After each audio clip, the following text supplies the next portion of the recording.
আসসালামু আলাইকুম। Tania cooking plus blog YouTube চ্যানেলে আপনাদের সবাইকে অনেক অনেক দোয়া ও ভালোবাসা। যারা আমার ভিডিওটা দেখছো তাদেরকে অনেক অনেক দোয়া ভালোবাসা। দেখো, আজ আমি আমার মেয়ের জন্য বানাচ্ছি টিকিয়া কাবাব।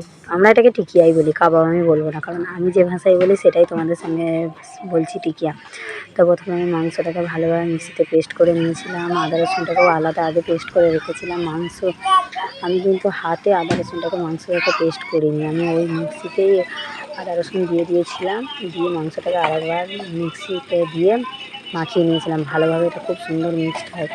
এখানে আমি খুব অল্প করেই বানাচ্ছি, বেশি বানাচ্ছি না। তো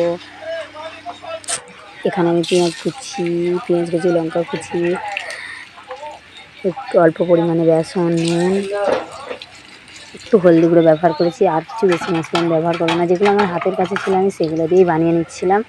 আমি সবসময় এরকমভাবেই বানাই, আলাদা স্পেশাল কিছু ব্যবহার করি না বাড়ির জন্যে, কেন জানি না।